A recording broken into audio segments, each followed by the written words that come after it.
Salut à tous, c'est le 18e épisode de La Base et ce soir, direction la France pour une émission spéciale consacrée à l'élection présidentielle.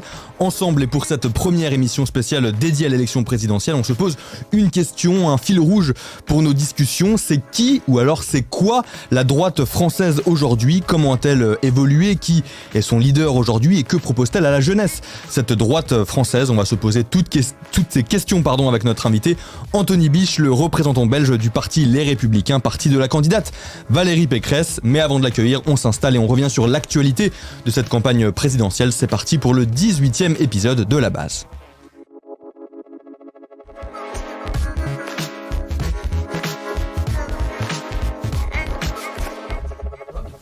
Et j'espère que vous allez bien, le chat. Merci encore à vous d'être avec nous. Mon introduction était très très longue, un peu trop longue sûrement. J'ai un petit peu flanché, mais bon, on retrouve les bonnes habitudes pour être là avec vous encore une fois en ce lundi soir pour le 18e épisode de La Base, je le disais. Et comme je l'évoquais aussi, c'est un épisode un peu spécial ce soir. En fait, les 3 prochaines émissions après celle-ci seront aussi des émissions spéciales dédiées à l'élection présidentielle en France. On est super content de vous proposer ce format-là parce que même ici en Belgique, pour nous Belges, c'est quand même, pour nous Belges, excusez-moi, c'est vrai que je rectifie pour ici nous en Belgique, mais pour moi français, c'est quand même important pour tout le monde, cette élection présidentielle en France, parce que ça concerne nos voisins directement. J'espère en tout cas que vous, le chat, ça vous chauffe aussi. N'hésitez pas en tout cas à le manifester. Je rappelle que vous pouvez nous poser toutes vos questions pendant l'entièreté de l'émission. Et on recevra tout à l'heure, pour cette première émission spéciale sur l'élection présidentielle en France, Anthony Biche, qui est le représentant belge du parti Les Républicains, le parti de Valérie Pécresse, qui se présente donc à cette élection présidentielle. Mais avant de l'accueillir, je vous présente déjà les deux personnes qui se trouvent à mes côtés. Tout d'abord, le grand retour de Thomas Lejeune. Comment vas-tu, Thomas ? Grand retour, hyper ravi d'être de retour dans ce studio, de ce magnifique studio de La Base. Merci. Retrouver l'équipe avec Martin là-bas derrière la régie. Toi, de rencontrer Lorraine aussi. Hyper ravi, ouais. Ça fait très longtemps que tu étais plus venu chez nous, nous rendre visite dans La Base. Novembre, je crois, c'est ça ? Ouais, je pense que c'est ça. Comme ça, ouais, tu étais là au tout début, tu es là pour ce 18e épisode. Tu nous as suivis un petit peu de loin, tu nous as un peu regardé ou pas ? Ouais, j'ai vu l'évolution de l'émission. Ok, j'ai eu peur de la réponse. C'est vraiment chouette. C'est vraiment chouette. Il y a aussi beaucoup plus d'interaction avec le chat. Ça, c'est un truc que j'ai remarqué. Du coup, faut pas hésiter dans le chat à nous poser des questions. Tout à fait. Je vois déjà Dark Gwendal Carcassonne, toujours ce nom incroyable. Je suis en fusion tellement je suis chaud. Ça fait plaisir, mon Gwendal. Pardon, j'allais dire mon. Il était là dès la première émission. Il était là. Rappelle, ouais. Il était là. Il a eu un petit moment d'absence aussi, Dark Gwendal Carcassonne, et là il est de retour. Il retrouve la connexion avec nous. Ça fait plaisir. Il vient sans doute de Carcassonne. C'est peut-être aussi pour ça que notre émission sur l'élection présidentielle l'intéresse. Pour rappel, tu es doctorant au Centre d'études de la vie politique de l'ULB. Ouais. C'est bien ça, donc tu es un peu notre expert politique ici avec nous dans La Base. C'est pour ça, comme tes collègues aussi, qu'on accueille parfois ici, Clémence de Souert et Sacha Rangoni. Vous êtes tous les 3 doctorants au Centre d'études de la vie politique de l'ULB. Et donc là, vous allez participer activement avec nous dans ces prochaines semaines pour ces émissions spéciales dédiées à l'élection présidentielle. Merci de s'engager avec nous. Merci à Brieux d'être parti, de nous laisser un peu la place dans le studio. C'est vrai. Il n'y a pas encore de réflexion dans le chat, mais je pense qu'elle ne saurait tarder de se demander, de s'inquiéter de l'absence de Brieux. On y viendra évidemment dans quelques instants. À ma droite, première apparition de Lorraine Ami, notre invitée ce soir pour cette première partie d'émission. Bonsoir Lorraine, comment ça va ? Ça va super, merci beaucoup. Merci à toi beaucoup d'être avec nous en ce lundi soir. Alors pour vous révéler un petit peu les coulisses et vous expliquer qui est Lorraine. Lorraine, tu travailles depuis quelques semaines à LN24. Absolument. Et puis en plus de ça, c'est pas pour ça que tu es invitée ce soir. On s'est pas dit on va inviter une journaliste de LN24 bien sûr pour rester entre nous, pas du tout. Lorraine, tu es aussi la co-autrice de cette bande dessinée qui s'appelle Les Oubliés de la Nation. J'espère que vous la voyez bien. Martin, est-ce que c'est la caméra là qui est en train de me filmer ? Super, bravo Martin à la réalisation, toujours très réactif. Bravo à lui. Donc tu es la co-autrice de cette bande dessinée qui s'appelle Les Oubliés de la Nation, qui est sortie quand exactement ? Le 16 décembre. Le 16 décembre. Ouais. Et qui, alors tu m'arrêtes si je me trompe évidemment, mais je n'espère pas puisque je l'ai lu, donc j'espère ne pas faire de gaffe, mais qui raconte un petit peu l'aventure de 3 jeunes françaises qui sont arrivés en Belgique il y a peu et qui partent du constat que l'extrême droite est en grande propagation un peu partout en Europe, mais qu'en Belgique francophone, elle se cache un petit peu, on ne sait pas trop où elle est, et donc vous décidez d'aller un petit peu à la rencontre, à la découverte de l'extrême droite en Belgique francophone, c'est bien ça ? Ouais, exactement, c'est ça. En fait, c'était un travail entre l'ULB et les étudiants en BD de Saint-Luc. Okay. Et on devait travailler sur l'identité belge, et c'était assez cocasse d'ailleurs, parce qu'on était 2 promos de tiers de français, mais voilà. Et on s'est dit, qui de mieux pour parler d'identité que des identitaires. Donc on s'est dit, qui sont ces gens en fait ? Et parce qu'on avait déjà un peu l'idée, comme tu disais, que ça monte pas du tout du côté francophone. Et pourquoi en fait, alors que juste à côté en Flandre, ça monte en France et ailleurs. Donc on s'est questionné là-dessus, puis on allait les rencontrer, et voilà. Et ça, ça donne ça. Et donc vous pouvez retrouver Les Oubliés de la Nation dans, j'allais dire toutes les librairies, mais peut-être pas toutes les librairies. Quelques-unes. Ce que vous pouvez faire, vous passez un petit coup de fil à la librairie, pas vous leur demandez si ils ont bien cette bande dessinée. Et voilà, qu'est-ce que je vois dans le chat R de Wulf, Manu, tu nous fais gagner la BD Allez au cerf, merci pour ça, allez la JOCR. Est-ce que je vous fais gagner la BD ? Pas sûr, on va voir si je vous la fais gagner, parce que c'est quand même un investissement personnel, voilà, c'est dit, à voir si ma direction a envie de me rembourser de cet achat. Enfin bref. Je t'ai proposé de la prêter, mais c'est vrai, mais j'ai dit, voilà, soutien, c'est quand même important. Donc voilà, donc peut-être qu'on la fera gagner, mais on vous encourage aussi évidemment à aller vous la procurer en librairie, mais c'est vrai, vous le savez, vous connaissez un petit peu aussi ce qui se passe dans la première partie. En fin de première partie, il y aura le fameux quiz. Donc peut-être à voir à quel point vous êtes chaud le chat aussi pendant le quiz, mais peut-être qu'on fera gagner cette bande dessinée Les Oubliés de la Nation. Le teasing pour la suite de l'émission est déjà fait. Pourquoi est-ce que Lorraine est avec nous aussi dans cette première partie d'émission ? Pour parler, parce qu'on va en parler, de la place de la droite, mais aussi de l'extrême droite dans la campagne présidentielle française, en s'intéressant aussi à la place qu'elle a actuellement chez nous. On en parlera avec toi, Lorraine. Et ça nous mènera aussi un petit peu doucement vers nos discussions qu'on aura avec notre invité Anthony Biche, puisqu'on se demandera... aujourd'hui, la droite française, à quoi elle ressemble ? Est-ce qu'elle s'est fait un petit peu, entre guillemets, extrême droitisée par une partie aussi des personnalités politiques ou pas ? Enfin voilà, c'est toutes des choses qu'on abordera avec notre grand invité tout à l'heure. Je vois le chat passer très rapidement, vous êtes très actifs et ça fait très plaisir. Si vous nous posez des questions que je ne les relève pas, n'hésitez pas évidemment à les réécrire pour les avoir. The Only Doom, je te remercie aussi, c'est vrai, ce que je vois que tu le demandes, c'est The Only Doom qui est allé me chercher cette bande dessinée en librairie, merci à toi, voilà, il voulait un petit peu son moment de lumière, je lui donne. Et donc je le disais aussi, on le disait, en effet tu le disais Thomas, il n'y a pas de Brieux Beckers avec nous ce soir. Ça nous désole, ça nous attriste, mais Brieux Beckers, que j'avais qualifié d'indéboulonnable dans l'émission, sera avec nous ce soir tout de même, je vous le garantis, je vous le promets, à part méga soucis techniques, c'est vrai qu'on n'est jamais à l'abri, mais normalement ça devrait aller. Brieux Beckers, on le retrouvera en fin d'émission. Pourquoi ? Parce que Brieux est parti avec son collègue et ami Paul Loncin, journaliste également de LN24, sur les routes de France, sur les routes de campagne, c'est comme ça que s'appelle leur petite péripétie. Ils vont en France, dans 6 villes de France, il nous réexpliquera tout à l'heure, pour couvrir cette campagne présidentielle actuellement. Et donc ils produisent des reportages, des duplex, etc., où ils vont donc à la rencontre des Français, prendre un petit peu le pouls de la population française à quelques semaines des élections présidentielles. Et donc on aura Brieux tout à l'heure par téléphone, bien sûr, en toute fin d'émission. Il nous expliquera un petit peu voilà, ce qu'il a vu sur le terrain, les choses qui les ont marquées aussi avec Paul en étant à la rencontre des Français. Donc voilà, on aura leur retour tout à l'heure. Et tout à l'heure également aussi, juste avant d'avoir Brieux au téléphone, on passera le premier reportage qu'ont produit Brieux et Paul aujourd'hui. On vous le passera tout à l'heure pendant une petite pause, comme ça vous pourrez voir ce reportage et puis on en reparlera ensuite avec Brieux et Paul. Donc pas d'inquiétude pour tous les fans de Brieux Beckers qui nous suivent ce soir, nous pourrons le voir tout à l'heure. Voilà pour l'introduction un petit peu de cette émission d'aujourd'hui. Hâte de retrouver Brieux, nous dit Louis Hensens 10, on le retrouvera, le fameux Brieux tout à l'heure, ne vous inquiétez pas. En attendant, commençons peut-être à discuter ensemble et avec vous aussi le chat de ce qui nous intéresse donc ce soir pour cette émission, la campagne présidentielle en France. Déjà pour commencer un peu généralement, j'aimerais avoir peut-être votre regard, vous en quelques mots, sur la campagne présidentielle en cours. Ton regard peut-être déjà personnel. Lorraine, toi quel est-il ? Tu es française aussi, on le rappelle, oui. Donc tu vas voter, en tout cas si tu as envie de voter. Mais comment est-ce que tu suis pour l'instant toi cette campagne présidentielle française ? Je la suis un peu de loin, j'avoue, parce que en fait, je crois qu'elle est un peu inexistante, si je ne m'abuse. Enfin, j'avoue qu'il y a eu les débats entre... En fait, c'était surtout, je sais pas, peut-être avec Zemmour, tu vois, quand il a annoncé sa candidature, est-ce qu'il allait le faire, quand est-ce qu'il allait le faire, machin. Ouais. Puis les débats avec Mélenchon, puis là, dernièrement avec Pécresse, mais c'est vrai que... Enfin, je sais pas, en plus, là, depuis la guerre en Ukraine, je crois qu'elle est super effacée, et du coup... je la suis vraiment de loin et puis je crois que Macron est tellement haut dans les sondages en fait qu'il n'y a même pas de suspense donc ouais. Ça invite pas trop à... C'est vrai qu'on a un peu l'impression que le match est un peu joué d'avance. Ouais, c'est ça. On sait pas trop comment se démarquer les uns les autres. Ouais. Enfin, voilà. Tu le regrettes ou pas ? Parce que est-ce que par exemple en 2017 t'étais plus attirée, plus curieuse de la campagne présidentielle ou... Ouais, je pense parce qu'avec Macron c'était un peu surprise au final, il y a la création de son parti etc, c'était assez nouveau et tout donc ouais je pense qu'il y avait... Puis Hollande qui s'est pas représenté, etc. Enfin, il y avait tout un truc un peu nouveau comme ça. Ouais, il y avait plus d'incertitude, peut-être un peu plus de... Ouais, c'est ça.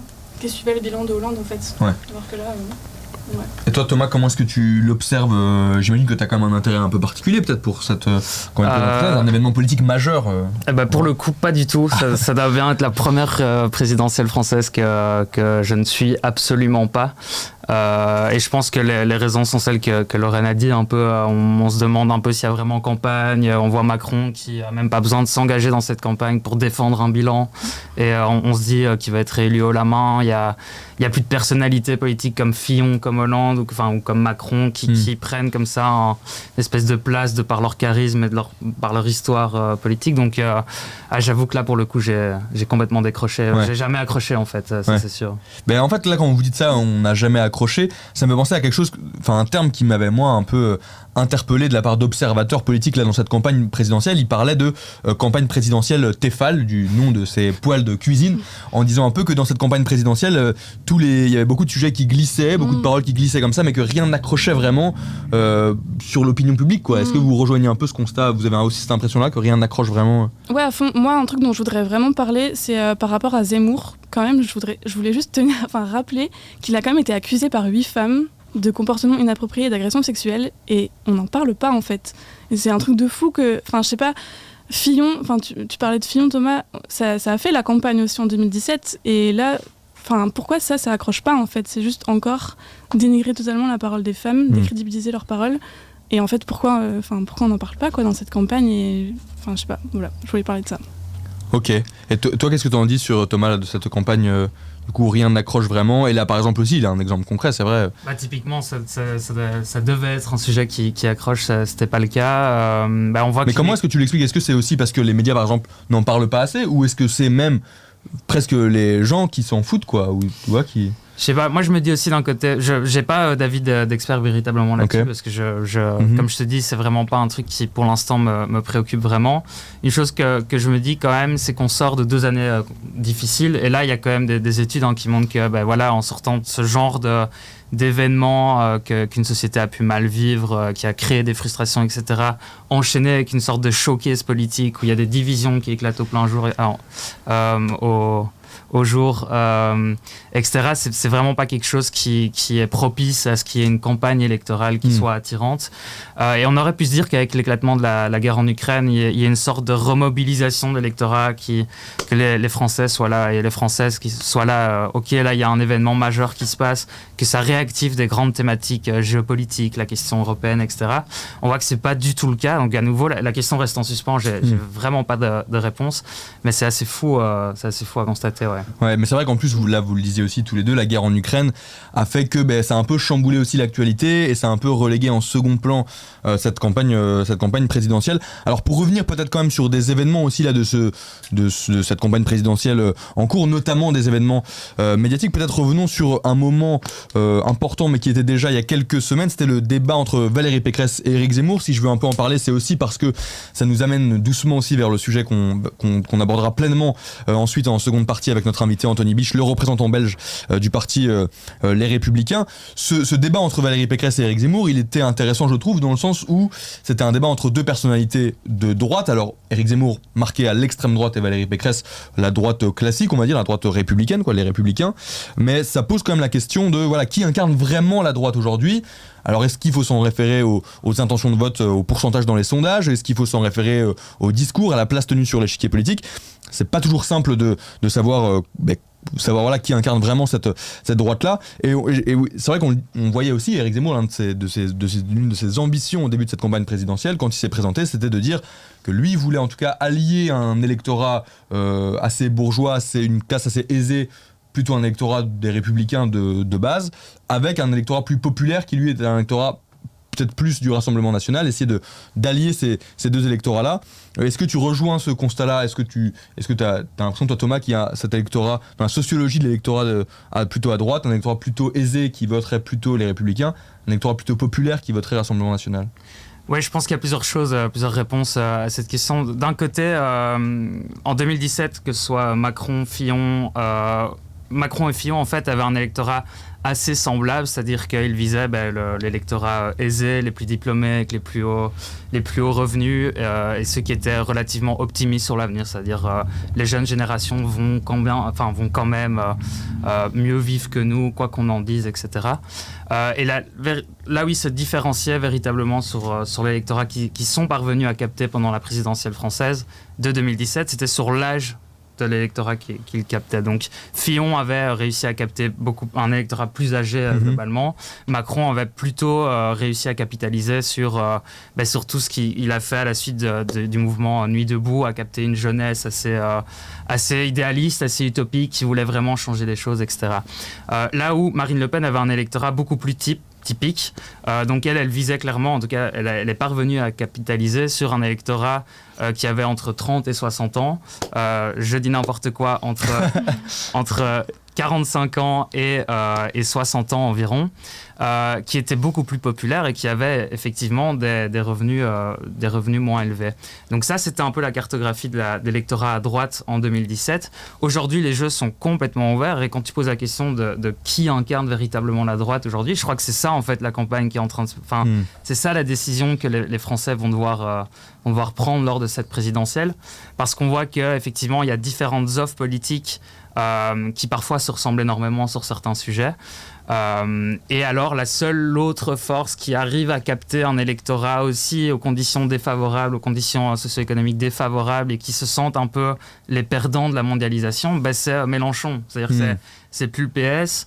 Les écologistes, ils ont toujours capté un électorat aussi plus aisé, plus diplômé. Donc voilà un peu la configuration de l'électorat actuellement. Et en plus, à droite, on a l'impression que ce qui rabat un peu aussi les cartes, c'est que Marine Le Pen, en tout cas dans sa stratégie au sein du Rassemblement National, anciennement le Front National, a un peu joué de cette stratégie de dédiabolisation de son parti, de l'extrême droite, on y reviendra, et donc du coup d'essayer de retourner un peu sur une place un peu plus au centre de la droite et d'être moins à l'extrême droite. Je voulais aussi en parler aussi avec toi, Lorraine, parce que donc en faisant ton travail sur cette bande dessinée Les Oubliés de la Nation, tu as rencontré plusieurs membres de partis d'extrême droite en Belgique, avec un parti surtout qui s'appelle Nation, parti d'extrême droite ici en Belgique. Et dans ta bande dessinée, on voit aussi qu'il y a certains membres qui se plaignent de cette diabolisation qui était faite de leur parti. Est-ce que pour eux aussi, ça a été un problème, la diabolisation qu'on pouvait faire de leur parti?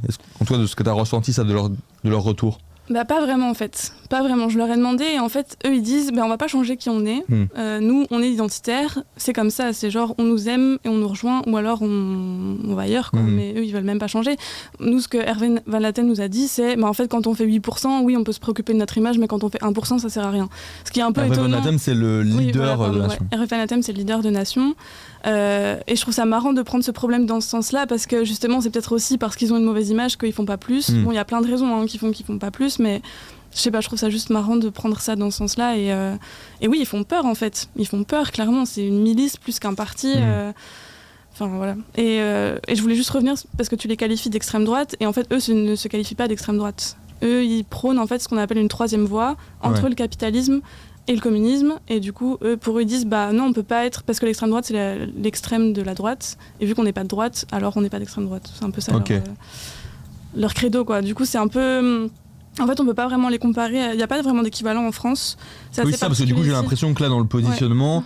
Et puis dans le fait de dire on va pas changer parce qu'on est tout petit, c'est quelque chose qui est complètement différent de toute la stratégie en France finalement du Rassemblement National qui a voulu se rendre plus fréquentable pour augmenter un peu sa popularité, quoi. Ouais, clairement, eux ils s'en fichent. Il y en a d'autres qui essayent un peu.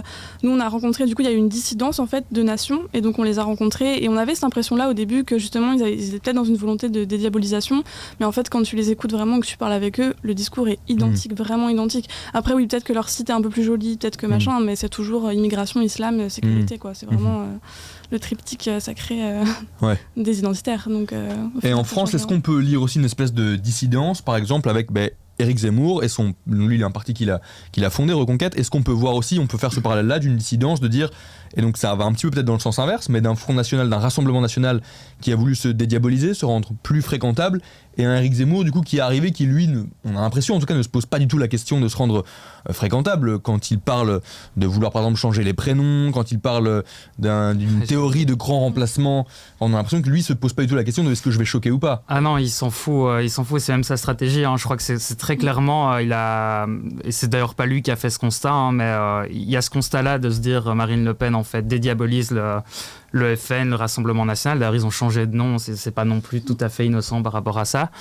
Et il sait très bien que dans l'électorat originel du Front National, il y aura des déçus de cette stratégie. Et donc, je pense qu'en tapant comme ça, en balançant des trucs parfois énormes, la stratégie est de récupérer ces déçus de la nouvelle stratégie de Marine Le Pen. Ouais.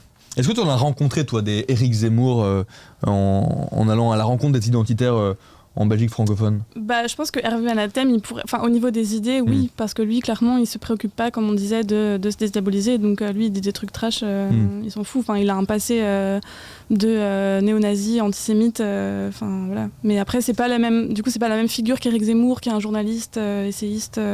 Lui, il est pas dans cette logique-là, donc c'est un peu différent. Et ouais. comment vous êtes positionné, vous, simplement, aussi dans ce travail-là, dans votre rapport? Est-ce que parfois vous avez eu peur aussi? Est-ce que tu peux un peu nous dire quelques mots aussi sur les coulisses de ce travail-là et de comment est-ce que vous êtes positionné? Ouais, en fait, au départ, moi, j'avais du mal à dire que c'était pour une enquête journalistique, parce que comme il n'y en a pas beaucoup, en fait, des groupes, moi, je me disais, les journalistes, ou apprentis journalistes plutôt, j'étais encore étudiante, ils doivent pas trop aimer ça, donc j'ai un peu caché le truc en disant, ouais, on a un peu des questions à vous poser et tout, j'y suis allée un peu comme ça, sans leur mentir non plus, évidemment, et en fait, non, ils ont l'habitude de répondre à des étudiants et tout, donc il n'y avait pas de souci par rapport à ça. Et au départ, nous, ça nous faisait un peu rire parce que franchement, je sais pas si vous allez sur nation.be, vous allez vraiment rire. Ils ont juste un site, mais au design, mais claqué au sol, vraiment, qui date de 2005. C'est ridicule. Ils ont leur logo, c'est une fourche. Vraiment, ils sont juste ridicules. Mais après, au premier rendez-vous, en vrai, on faisait pas trop les malins. On se demandait un peu qui étaient ces gens-là. On avait l'impression que ça allait être tous des groupes baraqués qui allaient nous taper à la première occasion. Et en fait, ça allait. Mais en fait, le truc, c'est qu'ils avaient peur de nous aussi. Et ça, on s'en est rendu compte après. Ah ouais, une méfiance. Ouais, vraiment réciproque. En fait, ils pensaient qu'on était des antifas et qu'on allait aussi, qu'on venait les taper, quoi. Parce que c'est un peu leur principal. C'est ce qu'ils font, quoi. En fait, juste, ils se tapent avec des antifas et c'est tout ce qu'ils font. C'est pour ça que moi, c'est pas des gens qui me font peur d'un point de vue électoral. C'est que ces gens-là, ils vont jamais rien faire d'autre que. Juste aller taper des gauchistes, quoi. Donc, Ce qui est intéressant aussi dans la comparaison, et c'est aussi pour ça qu'on en parle, la comparaison entre la place de l'extrême droite en Belgique francophone et en France, c'est qu'il y a quand même une différence énorme, et c'est dans le traitement médiatique, c'est qu'en Belgique existe le cordon sanitaire, ce qui n'existe pas en France. En France aussi, pour parler d'un autre événement médiatique récent, lundi passé, il y avait le débat, faux débat en fait, mais de télévisé avec 8 candidats à l'élection présidentielle qui sont passés un peu chacun leur tour pour parler surtout de la guerre en Ukraine, de quelques autres choses également. Mais donc l'une des particularités, c'est que ce soir-là, en direct, il y avait des candidats d'extrême droite qui étaient interrogés par des journalistes qui arrivent régulièrement sur les chaînes de télévision françaises. Ça, c'est quelque chose qui n'existe pas en Belgique avec le cordon sanitaire. Thomas, est-ce que tu peux nous rappeler un petit peu ce que c'est aussi que ce cordon sanitaire, et est-ce que c'est peut-être aussi à cause ou grâce, selon ce cordon sanitaire, que l'extrême droite en Belgique francophone, pour l'instant, n'arrive pas à plus percer que ça dans l'opinion publique? Donc tout à fait, le cordon sanitaire, déjà le cordon sanitaire, donc c'est un accord dans le monde médiatique pour éviter que des personnes défendant des thèses d'extrême droite ne parviennent à avoir des postes à responsabilité au sein des médias francophones ou aient un temps de parole sur les différentes plateformes, les plateaux TV, etc., que ces médias mettent à disposition des autres représentants politiques. Donc ça, c'est le cordon sanitaire. Et le cordon sanitaire, il faut savoir qu'il a été mis explicitement en place en Wallonie et à Bruxelles, en tout cas dans la sphère francophone, mais pas du tout en Flandre. Ou en tout cas, ça l'a été un tout petit peu en Flandre, mais jamais de manière explicite, jamais de manière très explicite, très officielle.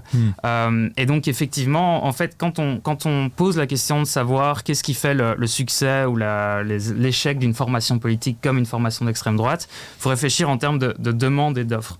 C'est-à-dire que d'un côté, il y a la demande de l'opinion publique. Donc à un moment donné dans le temps, lors des élections, il y a des conditions qui font que l'opinion publique est sensible à certaines idées politiques ou à d'autres. Et donc quand on regarde ça, en fait, on se rend compte que en Belgique, c'est un cas tout à fait particulier, tout à fait paradoxal, parce que quand on compare la communauté française et la Flandre, on constate que les conditions qui favoriseraient plus de demandes de l'opinion publique pour des idées d'extrême droite sont plus réunies en Wallonie et à Bruxelles qu'en Flandre. C'est-à-dire qu'on a des conditions socio-économiques pas beaucoup plus négatives de notre côté de la frontière linguistique qu'en Flandre. On a plus de chômage et on enregistre aussi globalement plus des taux d'immigration plus grands. Donc on se dit spontanément, les gens vont être frustrés, ils vont vouloir voter extrême droite. Or, c'est pas le cas parce qu'on constate que du côté de l'offre, en fait, il n'y a pas de formation d'extrême droite en Wallonie, ni à Bruxelles, en tout cas du côté francophone. Et donc, il n'y a pas vraiment de proposition d'extrême droite non plus qui fuite sur le marché électoral. Et donc, pour expliquer un peu ce paradoxe, il y a le cordon sanitaire, effectivement, qui explique la différence entre les deux parties du pays. Mais il y a aussi autre chose, c'est la centralité, en fait, du Parti socialiste en Wallonie et à Bruxelles. C'est-à-dire que je ne vais pas revenir en détail sur le système de piliers qu'il y a eu en place en Belgique, etc. Mais il faut juste retenir que le Parti socialiste est la première force politique dans la sphère francophone en Belgique depuis bien longtemps, et que ce parti politique, ce parti socialiste, maintient une présence physique sur le terrain qui est très visible et très efficace, maintient des liens privilégiés avec une série de syndicats, de mutuelles, d'associations, etc. Et donc, il y a un maillage territorial de la Wallonie et de Bruxelles qu'il y a beaucoup moins en Flandre, sachant qu'en plus, en Flandre, il y a un mouvement nationaliste flamand, le mouvement flamand, qui est assez prépondérant et qui forcément est beaucoup plus sensible à des idées, aux idées diffusées par Vlaams Belang. Parce qu'en Flandre, les deux partis leaders, c'est quand même la NVA et le Vlaams Belang, deux partis droite radicale, droite extrême. Moi, je sais pas où on peut les situer exactement sur l'échiquier. Alors, il y a un débat. Alors, le Vlaams Belang, il n'y a pas de débat. C'est un parti d'extrême droite, nationaliste identitaire. C'est-à-dire nationaliste, il défend l'idée d'une nation composée de personnes qui ont des caractéristiques communes, naturelles. Est-ce que c'est un peu l'équivalent de nation pour la Belgique francophone ou pas, par exemple? NVA? Ouais. Non, pas du tout. Vlaams Belang. Vlaams Belang, ouais, c'est ça. Donc, nationalisme, ils défendent cette idée de la nation flamande. Et en plus de ça, cette nation, elle est réservée en gros aux Blancs. Et aux Belges de souche, ce qu'ils appellent les Belges de souche, etc. Tandis que la NVA, ils sont régionalistes, voire nationalistes, c'est-à-dire qu'ils ont aussi cette idée de la grande nation flamande qui devrait retrouver un peu son lustre d'antan. Mais il y a moins cette dimension identitaire, c'est-à-dire que pour l'instant, en fait, elle voit que le Vlaams Belang monte, donc elle adopte certaines thèses du Vlaams Belang identitaires pour un peu se défendre sur ce terrain-là. Et puis bon, ils ont quand même des personnes, des représentants en leur sein qui sont identitaires aussi à la base. Mais voilà où se situe la frontière, quoi. Et alors, évidemment, toute la question, ça va être les prochaines élections, quid est-ce qu'on va voir la NVA complètement glisser encore plus à droite pour essayer de calmer le Vlaams Belang, etc. Donc, on va se retrouver face à des débats du style de ceux que... Et c'est une question qu'on posera pour la France à notre invité, de savoir est-ce que les Républicains glissent aussi vers l'extrême droite en voyant des candidatures comme celle de Marine Le Pen, comme celle d'Éric Zemmour plutôt au début de la campagne, mais se retrouver de plus en plus populaires, en tout cas dans les intentions de vote, dans les sondages. Toi, Lorraine, avec les membres que tu as rencontrés de partis d'extrême droite comme Nation, est-ce qu'ils regrettent ou pas l'existence de ce cordon sanitaire, et est-ce qu'ils l'expliquent? Est-ce que pour eux aussi c'est ce qui explique leur faible importance dans les intentions de vote, dans les votes? À fond. C'est le premier truc qu'ils disent, c'est un déni de démocratie, on nous empêche de parler, on nous empêche de nous exprimer, et du coup ça leur permet de se victimiser aussi en même temps, de leur dire c'est de la faute des partis existants, c'est de la faute du système, c'est de la faute de tout sauf de eux en fait.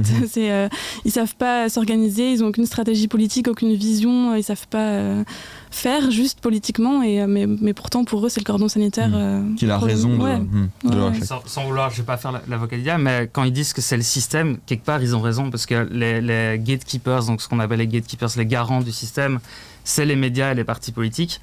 Et donc le débat il existe en fait sur le cordon sanitaire, et comme tu dis, eux ils disent c'est le système, etc. Mais ils n'ont pas non plus complètement tort, dans le sens où les partis politiques aussi jouent ce jeu de fermer le système et on va empêcher d'autres partis de monter. Et d'ailleurs, vous ouvrez la question aussi, plutôt à la fin de la bande dessinée, de l'importance ou pas, et est-ce que c'est juste, après chacun a son opinion, mais est-ce que ce cordon sanitaire est bien juste? Est-ce qu'il est démocratique? Est-ce qu'il n'empêche pas aussi la représentation de toutes les opinions? Enfin voilà, c'est une question aussi que vous abordez et que vous laissez ouverte, évidemment, à la fin de la bande dessinée, parce que ça dépend aussi de l'avis de... On a nos réponses, nous, mais on voulait que les gens se fassent leur propre avis. Après, moi je trouve, comme tu dis, toutes les opinions ne se valent pas. Il y a des opinions, c'est des délits en fait. Être raciste, c'est un délit, donc voilà. Ça permet d'empêcher ça aussi, quoi. Et juste avant de passer au quiz, parce que l'heure file très très vite et j'ai peur que notre invité s'en aille si on ne l'accueille pas très rapidement, je voudrais juste peut-être dire un petit mot aussi sur Emmanuel Macron, le président français, qui, président, s'est aussi porté candidat et a annoncé son programme là la semaine passée, en fin de semaine passée, lors d'une rencontre avec les journalistes. Et donc je voulais peut-être revenir un petit peu avec toi là-dessus, Thomas. Est-ce que tu as suivi cette annonce de programme? Parce que de ce que j'en ai vu, de ce que j'en ai lu un petit peu, c'est quand même un programme qui tend fort vers la droite. On a un peu l'impression qu'il y a une stratégie d'essayer de capter un électorat lui aussi à droite. Et c'est pour ça que je voulais en parler, parce que ça sera intéressant aussi là dans quelques minutes d'en parler avec notre invité, parce qu'au-delà de la question de la place de l'extrême droite qui peut un peu influencer et impacter la droite française, la droite républicaine de Valérie Pécresse, il y a aussi Emmanuel Macron qui au départ était un candidat au centre, quoi, se revendiquer comme étant centriste. Aujourd'hui, maintenant, là, avec l'annonce de son programme, se dirige aussi de plus en plus vers la droite. Clairement, il vient finir le job, c'est-à-dire qu'il a commencé en 2017, c'est-à-dire qu'en 2017, il a réussi à siphonner la gauche de manière spectaculaire. En défendant cette espèce de centrisme, en fait beaucoup basé sur de la com. Il a mis longtemps à sortir un programme, bref, on va pas revenir là-dessus, mais clairement là il a siphonné la gauche et là avec ce programme il vient finir le boulot. Il constate bien qu'en fait sur la droite de l'échiquier, vraiment la droite des Républicains, il y a une guerre qui se passe. Ça veut aussi dire que les Républicains ils sont face à ce danger de se diviser en deux, à un moment de se fracturer, où une partie des Républicains va dire écoutez, moi je rentre pas dans ce débat avec Zemmour, avec Le Pen, c'est insensé. Et donc là Macron se positionne comme leur offre de les accueillir au sein des Républicains, quoi. Je crois que c'est clairement ce qui est en train de se passer. Ouais, c'est une véritable stratégie, quoi, assumée. Je pense bien, je serais étonné que ce soit pas le cas en tout cas. Mais est-ce qu'il n'y a pas un risque aussi finalement de perdre un électorat qui, parce que tu le disais, sur lequel il a un peu joué en 2017, un électorat un peu plus idéaliste par exemple, et qui aujourd'hui pourrait se retrouver complètement déçu en se disant ok, en fait c'est carrément un candidat de droite, je suis complètement déçu de... Sa chance, c'est que le Parti Socialiste n'existe plus pour l'instant. En tout cas, je crois que là, c'est clairement sa survie qu'il est en train de jouer lors de ces présidentielles. Anne Hidalgo, je ne crois pas qu'elle fasse une campagne non plus spectaculaire. Autour de 2% des intentions de vote pour l'instant dans les derniers sondages. Et donc l'option pour les macronistes déçus, alors, c'est peut-être de se rabattre sur Jadot, voire Mélenchon. Donc c'est quand même loin de leur position sur le spectre. Donc il va d'office perdre des voix en faisant ça, mais je crois pas que ce soit quelque chose qui lui sera dommageable dans la dernière ligne droite. D'accord. C'est l'heure du fameux quiz. Peut-être que le cordon sanitaire évite les discours haineux dans le chat, en effet, c'est une position. N'hésitez pas à nous dire aussi ce que vous en pensez de ce cordon sanitaire qui, c'est vrai, n'existe pas en France et change complètement la représentation dans le paysage médiatique, c'est une certitude. Mais tout de suite, c'est l'heure du quiz avant d'accueillir notre invité, 19h38 déjà. L'heure du quiz, je rappelle pour ceux qui ne connaissent pas le principe de ce quiz, il y a 3 questions qui sont sous forme, la première d'un mot, c'est d'une phrase en premier lieu que je vais vous faire deviner. Donc je vous dis une phrase, vous devez me dire à quoi je fais référence, deviner qui l'a dit par exemple. C'est donc un véritable match entre Thomas, Lorraine et le chat également, on verra qui est le plus rapide. Et puis ensuite il y aura le chiffre, donc vous devrez me dire à quoi je fais référence avec ce chiffre-là. Et enfin, le mot. Je commence tout de suite avec la phrase. La semaine dernière, souvenez-vous, j'avais pris un accent allemand pour la phrase, avec le Wir schaffen das. Je le redis pour le pur plaisir, car en fait ce soir je n'ai pas du tout besoin de prendre l'accent. Pourquoi ? Parce que c'est une phrase complètement française. Ouvrez les guillemets. Donc vous devrez me dire qui a fait cette phrase.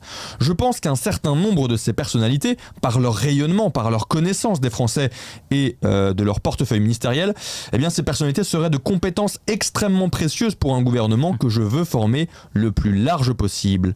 De qui est cette phrase ? Et puis, au-delà de qui est cette phrase, qui est mentionné par le terme ces personnalités. Thomas, je sens que tu as la réponse.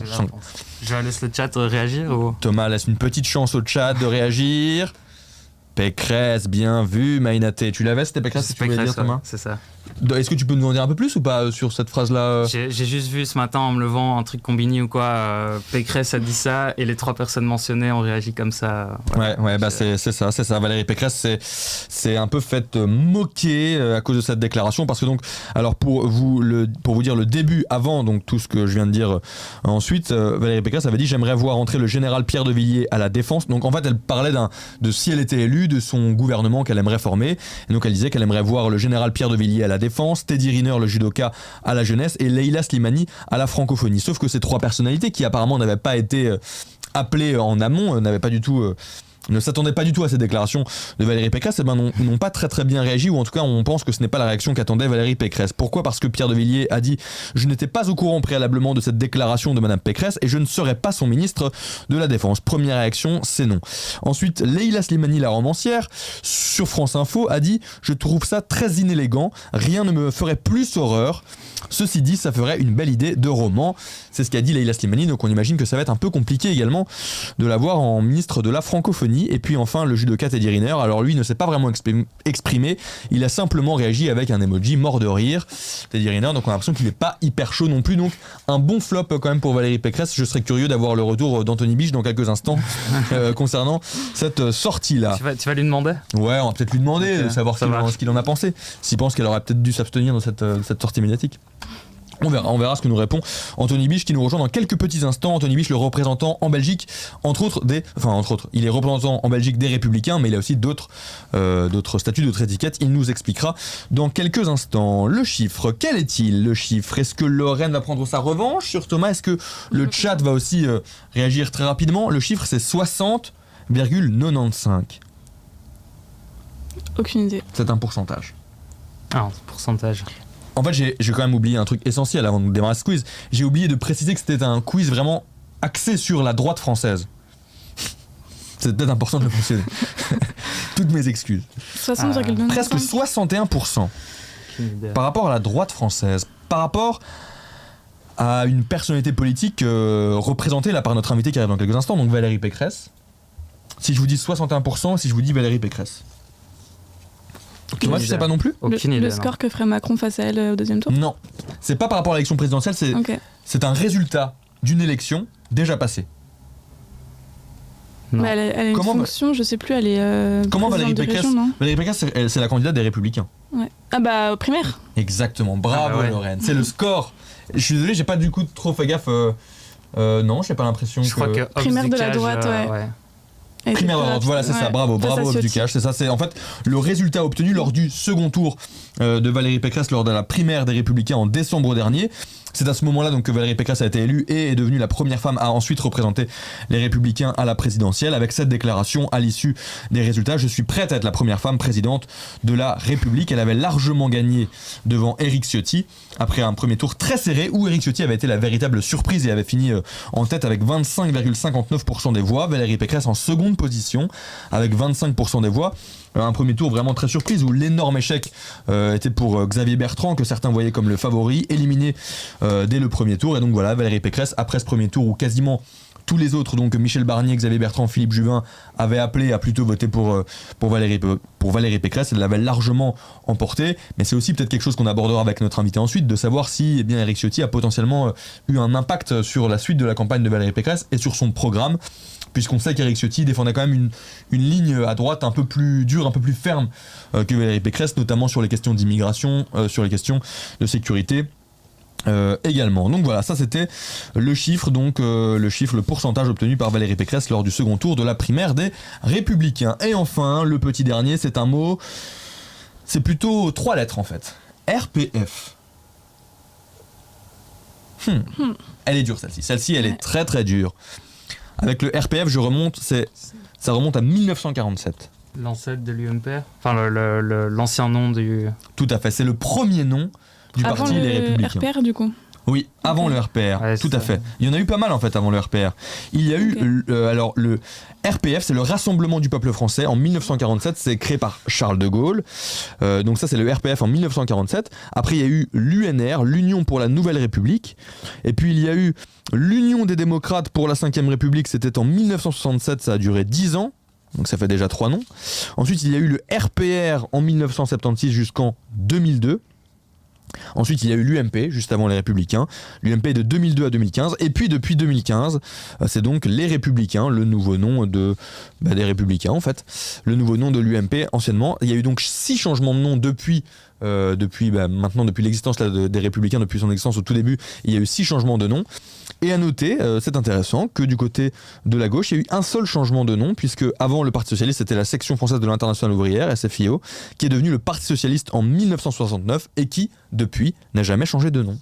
Voilà. Vous avez appris des choses ou pas dans ce petit quiz? Absolument, Ouais. je savais Ça pas fait ça. plaisir. Mais du coup, Ça c'est fait marrant plaisir. que leur premier nom ce soit Rassemblement et maintenant Rassemblement National. Enfin, tu vois, ça fait des. Rassemblement Des liens. national. C'est vrai. Bah, le FN, quoi. Le Ah nouveau oui, nom oui. du FN, mais c'était pour faire un lien. Ah oui, parce ok, que, voilà, ok. extrême droite. C'est vrai. Tu as bien raison de le mentionner. En tout cas, merci à tous dans le chat d'avoir participé à notre quiz. Il est 19h45, on a beaucoup de retard, donc tout de suite on va faire du petit changement autour de moi. Ce que je vous propose là pour patienter le temps qu'on fasse du changement autour de moi, c'est de vous mettre 2 minutes 24. Martin, c'est ok pour toi? Ok, Martin va vous balancer ça à la réal. Lorraine, merci beaucoup d'avoir été Merci avec à nous. toi. Je vous rappelle que la bande dessinée Les Oubliés de la Nation est disponible dans les librairies, donc voilà, n'hésitez pas à vous le procurer. Lorraine Ami en est la co-autrice. Merci beaucoup d'être Merci. venue avec nous dans cette gentil. première partie pour nous donner aussi ton regard sur la campagne présidentielle en cours et nous avoir un petit peu raconté ce que tu avais fait comme travail avec cette bande dessinée là. Thomas, toi tu restes avec moi pour accueillir notre invité Bouge pas. Anthony Biche, le représentant belge du parti Les Républicains qui nous rejoint dans quelques petites minutes. Restez avec nous, à tout de suite.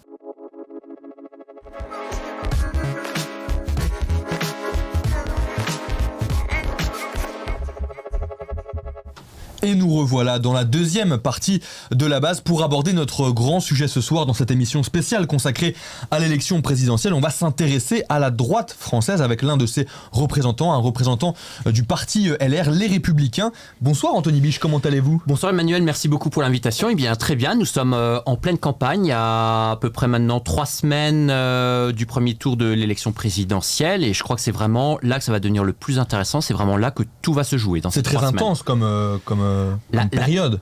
C'est une période très intense, très intéressante. On peut voir que actuellement les positions bougent beaucoup. Dans les sondages, il y a des évolutions au niveau des candidats. On en reparlera sûrement dans l'émission. Et c'est vrai qu'au niveau des Français de l'étranger, on est à peu près pas loin de 3 millions dans le monde, dont une communauté de 200 à 300 000 personnes rien qu'en Belgique. Donc ce sont des comités de soutien pour Valérie Pécresse, non seulement en France, mais il faut savoir qu'il y a une centaine de comités de soutien à travers le monde Ok. qui s'engagent dans cette campagne. Mais parlons-en justement un peu de ces Français de l'étranger et pour savoir faire aussi un peu connaissance avec vous. Vous êtes le représentant belge des Français de l'étranger pour les Républicains. C'est quoi exactement votre fonction, votre statut? Alors moi j'ai un double rôle. La première chose c'est que la communauté des Français de l'étranger élise des représentants par pays et donc moi je suis conseiller des Français de l'étranger pour la Belgique. Nous sommes 7 au total et on représente les Français de Belgique par rapport au consulat. Et donc dans les 7, il y a par exemple d'autres représentants de Il y a d'autres des partis? représentants d'autres partis, Ok. effectivement. Nous sommes à la fois grands électeurs, c'est-à-dire qu'on élit les sénateurs des Français Ok. de l'étranger et on s'occupe de plein de thématiques, que ce soit l'éducation, la sécurité, le handicap. Donc vraiment des thématiques très concrètes et on est vraiment au service de la communauté. Et en même temps, deuxième rôle dont je vous parlais, c'est celui de délégué responsable des Républicains. Donc je mène la campagne aux côtés du bureau des Républicains belgiques et de tous nos adhérents qui sont mobilisés sur le terrain en Belgique. Et nous menons également une campagne coordonnée sur l'ensemble du Benelux, puisque nous avons également un comité de soutien au Luxembourg et un autre aux Pays-Bas. Et comme je disais, tous ces gens-là sont présents dans tous les pays. Et ce qui est très important, c'est cette présence nous a permis d'établir véritablement un des meilleurs programmes, si ce n'est le meilleur programme pour les Français de l'étranger, pour Valérie Pécresse. Parce que ça, c'est quelque chose qui est très important dans un programme de s'intéresser à la question des Français de l'étranger. Et comment on s'y intéresse finalement? Alors comment on s'y intéresse? Déjà, c'est que les Français de l'étranger, c'est un poids électoral très important. Ouais, 3 millions de personnes, vous disiez. 3 c'est ça? millions à peu près. Oui. C'est 3 fois la ville de Marseille. Mm. Donc actuellement, les leaders politiques, depuis 10 ans, ont pris conscience de ce poids politique. C'est vrai qu'on y pense peu au premier abord finalement, à cet électorat-là. Tout à fait. Actuellement, nos leaders politiques y pensent beaucoup plus. Je vous donne un exemple. Vendredi passé, j'ai eu l'occasion d'animer un débat avec Michel Barnier, qui est actuellement en train de faire des déplacements dans plusieurs pays à l'étranger pour mener la campagne de Valérie Pécresse. Mais Michel Barnier qui était aussi un candidat lors de la primaire des Exactement. Républicains et qui s'était aussi révélé pour sa gestion aussi du Brexit, lui pour l'Union Européenne. Tout à fait. Je dirais que Michel Barnier, c'est un vrai Français de l'étranger. Il a vécu de très nombreuses années à Bruxelles. Il le dit lui-même, la Belgique, c'est sa deuxième patrie. Il y revient régulièrement. C'est une personnalité de premier plan et c'est l'un des 4 mousquetaires, cette équipe avec Juvin, Xavier Bertrand et Éric Ciotti, qui sont aux côtés de Valérie Pécresse pour mener cette campagne. Et vous, quelle est votre place exactement aussi dans cette campagne-là, dans l'élaboration du programme de Valérie Pécresse? Alors, dans l'élaboration du programme de Valérie Pécresse, il s'est fait de manière collective et participative. C'est-à-dire que nous nous sommes appuyés sur notre réseau d'élus et de représentants associatifs à travers le monde pour faire remonter à Valérie Pécresse toutes les problématiques auxquelles les Français sont confrontés. Les Français de l'étranger ? Les Français de l'étranger, que ça soit dans le domaine de la fiscalité, que ça soit dans le domaine de l'éducation, dans les questions de handicap.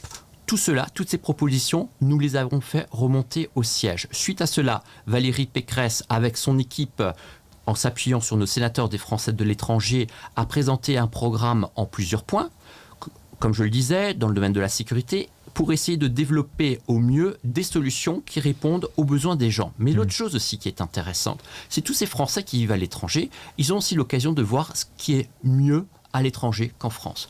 Si ça vous intéresse, je vous donne un exemple concret. Mais j'aimerais bien, oui, justement, avoir un exemple concret, peut-être même l'exemple phare, oui, sur la Belgique aussi, d'une problématique qui toucherait les Français de Belgique et qui serait important du coup à mentionner dans le programme de. Parce qu'il y a des choses qui se font en Belgique. Moi, ça fait 20 ans que je vais en Belgique, donc on voit les différences qu'il y a entre les deux pays. Et il y a des choses qui se font en Belgique qui sont mieux qu'en France. Il faut le dire. Moi, je pense à un exemple très concret auquel je suis très attaché, c'est la question du handicap. Actuellement, vous avez beaucoup de Français atteints de handicap, en situation de handicap, qui viennent s'établir en Belgique, tout simplement parce que la prise en charge par les autorités et les structures belges est bien meilleure que ce qui se fait en France.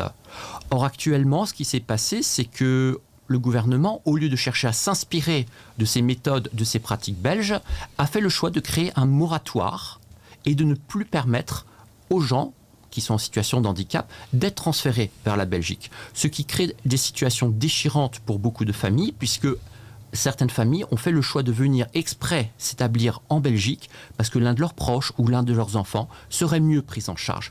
Nous, ce qu'on veut dans ce programme, c'est ce qu'on l'a proposé, c'est s'inspirer de ce qui se passe en Belgique, de développer des fonds suffisants pour permettre une meilleure prise en charge en France. Ça, c'est un exemple concret de ce qui se fait de mieux en Belgique. Et on va venir aussi après sur les autres points de programme de Valérie Pécresse, mais vous me disiez juste avant de commencer l'émission que c'était votre première fois sur Twitch. C'est la première fois sur Twitch, donc merci beaucoup de me donner cette opportunité. Et voilà, c'est une très bonne occasion pour moi de m'adresser aux personnes qui vous écoutent et puis de répondre également à leurs questions. Avec vous, Anthony Biche, donc vous êtes le représentant du Parti Les Républicains en Belgique, et avec vous, on va s'intéresser à la droite française. Oui. Quel est son état? Comment a-t-elle évolué? Que propose-t-elle aussi à la jeunesse? Et pour commencer aussi ces discussions, on va s'intéresser, c'est un peu le fil rouge de nos discussions ce soir, à cette question: qui l'incarne vraiment cette droite française? Vous allez naturellement me répondre Valérie Pécresse et me le justifier, mais si je voulais commencer par là, c'est aussi parce qu'on en parlait aussi dans la première partie avec toi Thomas et avec Lorraine qui était avant à votre place. On s'interrogeait sur la question de l'extrême droitisation des débats et de l'ensemble aussi du paysage politique en France. Pour commencer, et avant d'aller un peu plus en profondeur, comment est-ce que vous justifieriez en un mot ce qui sépare Valérie Pécresse de Marine Le Pen, la candidate du Rassemblement national? Très brièvement, avant de développer ensuite plus particulièrement. Le professionnalisme. C'est le premier mot que vous diriez? C'est le premier mot. Pourquoi? C'est parce que Valérie Pécresse, autour d'elle, a une équipe rassemblée, ce sont les mousquetaires. Les Républicains sont la deuxième force politique à l'Assemblée nationale en France. Les Républicains, avec le centre, ont la majorité au Sénat. Nous avons remporté la plupart des élections intermédiaires, que ce soit les élections régionales, les élections départementales, les élections municipales, on dira communales en Belgique. Donc nous voyons vraiment que les Républicains disposent d'un réseau d'élus de terrain, ils connaissent les problématiques auxquelles les Français sont confrontés. Et il ne faut pas oublier, c'est que Valérie Pécresse est une élue régionale. Elle est présidente de la région Île-de-France et elle a été réélue très largement lors des dernières élections. Elle a su rassembler un électorat qui allait bien au-delà des Républicains. C'est la preuve que les gens sont satisfaits avec le travail qu'elle fait. Et ça a été le même pour Xavier Bertrand dans le Nord ou Laurent Wauquiez en Auvergne-Rhône-Alpes. Mais le professionnalisme, c'est un terme qui illustre la forme, finalement. Sur le fond, il y a bien des choses qui vous distinguent, ou alors peut-être direz-vous que vous êtes un fervent d'une potentielle union? Il y en a parfois qui étaient favorables, une certaine union des Républicains avec le Rassemblement national. Du tout. Il y a clairement aucune volonté de coopérer, de collaborer avec le Rassemblement national. L'ADN du Rassemblement national. Il faut voir ce qu'est le Rassemblement national, que je préfère appeler encore le Front national, parce qu'il ne faut pas oublier quelle est l'affiliation. Front national, l'ancien nom du Rassemblement national. C'est une PME familiale. Ça a été fondé par le père, ça a été Jean-Marie Le Pen, ça a été repris par sa fille, Marine Le Pen. Alors ils ont ouvert une petite filiale chez Reconquête avec Marion Maréchal Le Pen qui y est allée. On voit que finalement, les idées qu'ils défendent n'ont pas beaucoup évolué. Ce sont des idées qui ont pour vocation de cliver la société française, qui ont pour but de désigner des personnes, qui n'ont pas pour vocation de rassembler la France, qui n'ont pas pour vocation de la réformer en profondeur. Ce qui est important aujourd'hui, c'est d'être en mesure, je dirais, on a une France qui a été très divisée au cours des 5 dernières années. On a eu le mouvement des Gilets jaunes, on a eu des mouvements de contestation.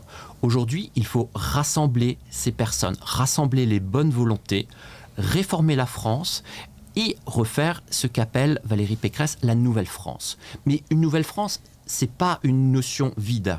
C'est la France des territoires. Il s'agit de redonner plus de pouvoir aux départements, aux régions, aux municipalités, car on voit que sinon on est en train de perdre le lien avec les électeurs, les citoyens.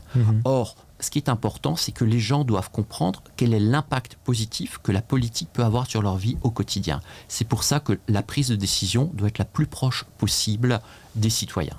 Avant d'avoir votre regard aussi sur l'impact que peuvent avoir des partis comme le Rassemblement national, comme le parti Reconquête d'Éric Zemmour sur le programme et sur les positions prises par Valérie Pécresse, j'aimerais me retourner vers toi Thomas pour savoir un petit peu si on observe ou pas plus généralement dans le discours sur l'immigration, parce que c'est une thématique sur laquelle je voudrais venir ensuite avec vous. Est-ce que sur l'immigration, on remarque ces dernières années un discours plus ferme, plus dur ou pas de la part de la droite plus généralement en France ? Je pense que justement le débat d'il y a quelques semaines ou quelques jours entre Valérie Pécresse et Éric Zemmour l'a montré. En fait, on avait du mal à les différencier sur ce sujet de l'immigration. C'est-à-dire que jusqu'à Sarkozy, on pouvait encore se poser la question de savoir où se situait, de mon point de vue de Belge, ici, où se situait la droite française sur cette question-là, la droite traditionnelle française. Ici, j'ai pas l'impression que Valérie Pécresse a envie de se différencier de ce discours-là et d'aller sur d'autres propositions de fond que de parler de rentrer dans le jeu en fait ouvert par Marine Le Pen et Éric Zemmour. Donc oui, il y a une droitisation de ce discours aussi d'un point de vue sécuritaire. Ça c'est indéniable et c'est partout en Europe, j'ai envie de dire, c'est pas seulement en France. Même en Belgique, on voit que le MR glisse réellement, donc le Parti libéral belge glisse réellement à droite aussi, prend des teneurs qu'ils avaient déjà avant, mais conservatrices sur ces questions-là. Donc, Comment est-ce que vous l'expliquez, vous, ça, ou est-ce que vous le remettez en question aussi, cette tendance à s'extrême droitiser, notamment sur les questions de sécurité, mais aussi d'immigration, d'autant plus intéressant, ces questions d'immigration, qu'en ce moment, vous le savez, guerre en Ukraine, il y a beaucoup de personnes qui fuient l'Ukraine. Là-dessus, pour l'instant, tout le monde est d'accord pour dire qu'il faut les accueillir, mais sur l'immigration de manière plus générale, tout le monde n'a pas toujours été d'accord pour dire, par exemple en 2015, accueillir les réfugiés syriens qui fuyaient la guerre en Syrie. Tout le monde n'était pas autant d'accord pour dire qu'il fallait les accueillir en Europe. Est-ce qu'aujourd'hui vous êtes aussi d'accord pour dire qu'il y a un discours plus dur et plus ferme sur l'immigration de la part de la droite française et par Valérie Pécresse, et qui pourrait rejoindre d'une certaine mesure ou se faire un peu aspirer par l'extrême droite en France? Alors moi, je ne rejoins pas entièrement l'analyse qui a été faite par Thomas. Parce que, et pour reprendre ce que vous disiez, c'est que tout le monde est favorable à l'accueil des réfugiés ukrainiens. C'est faux. Monsieur Zemmour a clairement dit qu'il ne souhaitait pas que les réfugiés ukrainiens puissent venir en France. Il a dit qu'ils devaient rester dans les pays limitrophes de l'Ukraine pour ensuite retourner le plus rapidement en Ukraine. Or, je veux dire, l'Ukraine est actuellement en train de vivre une tragédie terrible. On ne sait pas combien de temps ça va durer. Et même si on arrive à obtenir un cessez-le-feu, le pays a été détruit, il a subi des destructions terribles. Alors, vous me demandiez avant qu'est-ce qui nous différencie par rapport à Marine Le Pen, mais je vais aussi vous répondre à qu'est-ce qui nous différencie avec Éric Zemmour. Premièrement, c'est l'humanité. Les réfugiés ukrainiens doivent être accueillis aujourd'hui sans réserve. Et là, la position de Valérie Pécresse est très claire. Éric Zemmour, lui, s'y refuse. Les réfugiés ukrainiens, d'accord, mais pourquoi est-ce qu'en 2015, vous souhaitiez que les réfugiés syriens auraient dû être accueillis comme les réfugiés ukrainiens aujourd'hui. Mais moi, je vous rappelle que les réfugiés syriens sont principalement allés en Turquie. Ils ont bénéficié d'un appui très important de la part de l'Union européenne. Mais la réponse n'a quand même pas été la même. Par exemple, là, les réfugiés ukrainiens bénéficient d'une protection automatique temporaire, ce qui n'avait une directive qui existait déjà, qui aurait pu être activée en 2015, qui n'avait pas été. Tout à fait, elle n'a pas été activée à l'époque. On se rappelle qu'il y avait certains bateaux qui se dirigeaient vers la France, que Emmanuel Macron a détournés vers l'Espagne ou vers d'autres pays. Vous avez tout à fait raison de le souligner. Alors maintenant, pour revenir sur la question de l'extrême droitisation des Républicains par rapport à l'immigration, je ne suis pas d'accord, puisque la proposition de Valérie Pécresse est très concrète. Il s'agit de mettre en place des quotas d'immigration. C'est-à-dire que chaque année, au niveau de l'Assemblée nationale, seront votés des quotas sur le nombre de personnes qui pourront venir. C'est ce qui se passe aux États-Unis, par exemple. Je ne pense pas que Joe Biden puisse être considéré comme quelqu'un représentant l'extrême droite. Maintenant, pour revenir à la proposition de M. Zemmour qu'il a défendue lors du débat auquel Thomas faisait référence, il nous parle d'une zéro immigration. C'est-à-dire qu'il y aura 0 migrants qui rentreront sur le territoire national. Monsieur Zemmour, on peut l'apprécier, on peut ne pas l'apprécier, mais il reste une personnalité intelligente. Je ne pense pas une seule seconde qu'il arrive à croire lui-même ce qu'il dit. Après, il a quand même aussi précisé, dans son programme, c'est précisé qu'il veut restreindre le droit d'asile à une poignée d'individus par an. Donc ça veut dire que voilà, il veut faire une grosse sélection. On est au-delà de 0 alors. On est au-delà de 0. Donc, mais vous aussi, vous voulez choisir par exemple les migrants qui auraient le droit d'être des réfugiés en France ? Non, puisque... Vous voulez opérer une sélection ou pas de sélection ? Il y a une grande différence qu'il faut faire entre les réfugiés et les migrants. Vous avez des personnes qui peuvent prétendre au statut de réfugiés parce qu'il y a une situation de guerre dans leur pays, parce qu'ils sont persécutés dans leur pays sur la base de leurs croyances religieuses, leur orientation politique ou sexuelle. Et ils doivent bénéficier d'un accueil en France dans le cadre des traités internationaux et du statut de réfugié. Mais des quotas devront quand même être mis en place. Ensuite, vous avez des personnes qui sont des migrants économiques qui souhaitent venir en France pour travailler. Et à ce moment-là, il appartiendra à l'Assemblée nationale, en collaboration avec les milieux économiques, de voir quels sont les besoins. On voit qu'actuellement en France, il y a par exemple des emplois qui ne sont pas pourvus. Il y a le même problème aussi dans certaines parties de la Belgique, comme en Flandre. Donc le but, c'est de trouver également, de faire venir des personnes qui souhaitent arriver en France et qui peuvent correspondre aux besoins de l'économie française. En gros, c'est ce que font les États-Unis depuis de très très nombreuses années. Il y a d'autres points sur lesquels je voudrais revenir par rapport à cette thématique de l'immigration avant de passer à autre chose.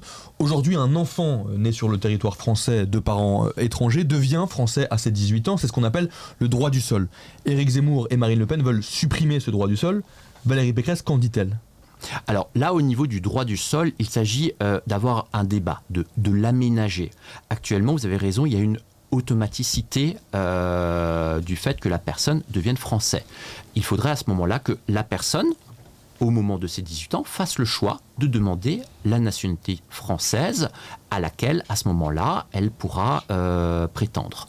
La remise en cause également d'Éric Zemmour, on voit qu'il veut remettre en cause, par exemple, la binationalité. Moi, je vois en Belgique, quand on parlait de 200 à 300 000 Français en Belgique, vous avez à peu près 30-40% de ces gens qui sont binationaux, qui sont et français et belges. Moi, je ne peux pas comprendre qu'on veuille s'attaquer à la binationalité. On ne peut pas demander à un enfant de choisir entre un parent belge et un parent français. Il est issu d'un double héritage. Mais remettre en question le droit du sol, est-ce que ce n'est pas le parfait exemple de ce qu'on mentionnait un peu avant, d'illustrer cette tendance à glisser vers l'extrême droite sur ces thématiques-là, parce que Marine Le Pen et Éric Zemmour veulent supprimer ce droit du sol, Valérie Pécresse le remet en question en voulant en tout cas le questionner et en débattre. Pourquoi finalement elle se laisse aller vers cela, par exemple ? Alors déjà, il n'y a pas de dérive, puisque les LR ne remettent pas en cause ce droit du sol, mais il s'agit de l'adapter. De l'adapter, pourquoi ? Tout simplement parce que nous avons eu une dérive au cours des dernières années qui venait un petit peu à attribuer la citoyenneté française, même éventuellement à ceux qui ne le souhaitaient pas. Donc la question ici, c'est qu'il y ait une démarche positive, c'est-à-dire un acte de la personne pour avoir accès à la nationalité française. Moi, je vais vous donner un exemple. En Belgique, vous avez des gens qui demandent la nationalité française. Et le consulat de France à Bruxelles organise, alors hors période Covid, une cérémonie au cours de laquelle la consule ou l'ambassadeur accueille ces personnes dans la citoyenneté française. Et je peux vous dire que c'est très émouvant de rencontrer ces personnes, d'écouter leur histoire, leur cheminement qu'ils ont fait pour obtenir la citoyenneté française. J'aimerais revenir, et pour aussi s'éloigner un peu de cette thématique-là, aborder d'autres sujets, revenir sur un épisode de la campagne de Valérie Pécresse. C'était début janvier, une déclaration devant les journalistes. Elle a dit qu'il fallait, je cite, ressortir le Karcher pour, je cite toujours, nettoyer les quartiers. Une formule utilisée par Nicolas Sarkozy qui date de 2005, qui étaient des mots qui ne sont pas anodins, qui sont des mots très durs et qui avaient déjà fait polémique lorsqu'ils avaient été employés en 2005. J'aimerais revenir sur cette déclaration pour savoir comment est-ce qu'on justifie ces mots-là, de nettoyer des quartiers, puisqu'il s'agit quand même, quand on dit nettoyer des quartiers, de personnes qui vivent aussi dans ces quartiers-là. Qu'est-ce que ça veut dire nettoyer des quartiers ? On nettoie qui ? On nettoie quoi ? En tout cas, qui est-ce qu'on veut nettoyer quand on dit cela ? Mais ce qu'on nettoie, c'est la criminalité. Vous avez actuellement des zones de non-droit où vous avez un nombre limité de dealers, de personnes qui ont mis en place une économie parallèle et qui retiennent tout un quartier en otage. Vous avez des situations où, par exemple, quand les gens veulent rentrer chez eux, ils doivent demander la permission. Vous avez actuellement des situations où la police, pour intervenir, doit rassembler des effectifs très importants. On peut voir que, par exemple, quand il y a des interventions des services de secours, des ambulances, des pompiers, qu'ils se font caillasser. Mais moi, ce qu'il faut voir, c'est que par rapport aux banlieues, cela fait depuis plus de 10 ans qu'il y a la même politique qui n'a pas donné d'effet, mais c'est que dans ces quartiers, dans ces banlieues, il y a des talents, il y a plein d'initiatives, il y a des jeunes qui ont monté des entreprises, il y a des jeunes qui veulent s'en sortir. Mais qu'est-ce qu'on fait alors ? Et ça veut dire quoi nettoyer concrètement ? Ça veut dire quoi nettoyer cette criminalité ? C'est-à-dire enlever cette criminalité, avoir les moyens policiers. Mais comment est-ce qu'on enlève cette criminalité ? Ça veut dire quoi ? Alors, à ce moment-là, ce qu'il faut, c'est une coordination très étroite entre la police et la justice, c'est-à-dire que quand des personnes sont arrêtées, elles doivent être jugées et la peine doit être appliquée. Au jour d'aujourd'hui, on se retrouve dans des situations où il y a un nombre très réduit de personnes qui font respecter leurs lois. Je pense que vous avez tous vu le film Bac Nord, qui est très réaliste, où vous avez des accès de quartier qui sont bloqués à la police, où elle doit presque rentrer en cachette. Aujourd'hui, ce qu'il faut, c'est rétablir l'état de droit sur l'ensemble du territoire français. Et souvent, les premiers demandeurs, ce sont les habitants locaux, parce qu'ils s'inquiètent pour leurs enfants. On a pu voir à Marseille des jeunes se prendre une balle perdue. Est-ce que c'est acceptable ? Aujourd'hui, il faut une intervention des pouvoirs publics, il faut les doter des moyens suffisants pour leur permettre d'agir. Donc il faut être plus dur dans ces quartiers-là, par exemple ? Mais vous savez, on nous dit toujours qu'il faut être plus dur. Il faut déjà appliquer les lois existantes. Il faut déjà appliquer ces lois. Il faut donner les moyens à la police de les faire appliquer. Il faut donner les moyens à la justice de rendre des jugements dans un délai réaliste. Il faut que les gens comprennent que l'État est à leur côté, il est à côté des victimes, il est là pour les aider, il est là pour les protéger, il est là pour les soutenir. Si on ne fait pas ça, on ne luttera pas contre le sentiment d'insécurité. Mais là, pour apporter ces réponses concernant l'insécurité dans les quartiers, dans les banlieues, par exemple, vous avez une approche qui est de dire, de répondre avec la justice, avec la police, etc., etc. Il y a une question dans le chat, c'est aussi une question que je voulais vous poser. Comment endiguer ces problèmes de criminalité sans renforcer l'éducation et les politiques sociales, par exemple ? Est-ce que la réponse pour rendre ces quartiers plus safe, par exemple, c'est un peu l'objectif de tout le monde, j'ai l'impression, est-ce que ça passe pas plutôt par donner plus de moyens à l'éducation, par exemple ? Mais l'un n'empêche pas l'autre. Vous avez tout un programme de Valérie Pécresse qui s'adresse aux jeunes. Actuellement, les jeunes font face à de nombreuses difficultés. Leur insertion dans le monde du travail, comment financer leurs études, comment financer l'achat de leur première maison ou de leur premier appartement. Pour ça, vous avez toute une série de propositions de Valérie Pécresse. Premièrement, vous avez la mise en place d'une banque nationale pour les jeunes. C'est-à-dire que les jeunes pourront recevoir un emprunt pour financer leurs études, qu'ils ne commenceront à rembourser qu'à partir du moment où ils auront atteint un certain niveau de revenus. Le but, c'est de les aider à s'épanouir. Il n'est pas acceptable qu'un jeune ne puisse pas utiliser tout son potentiel et qu'il soit limité par des raisons financières. Ça, c'est l'égalité républicaine. L'autre possibilité, c'est de permettre à un jeune d'acquérir son premier bien. Parce que nous, on préfère avoir une maison, un pays de propriétaires. Quand vous achèterez le premier appartement, eh bien, il y aura une généralisation du crédit à taux zéro. Ça, ce sont des mesures concrètes pour aider les gens à avancer. Il y aura également, on en a déjà parlé, un revenu pour les jeunes, un revenu jeunesse actif, pour les inciter à s'orienter vers certains domaines, vers certains secteurs économiques où il manque certains profils. Je pense à l'informatique, la construction. Et s'ils se dirigent vers cela, ils pourront recevoir un revenu complémentaire jusqu'à, je parle de mémoire, 680 ou 690 euros. Vous parlez d'une banque de jeunes, d'une banque pour les jeunes. C'est intéressant parce qu'il y a aussi d'autres mesures pour permettre à la jeunesse d'avoir des moyens aussi, par exemple pour suivre sa scolarité, pour l'éducation, etc., etc.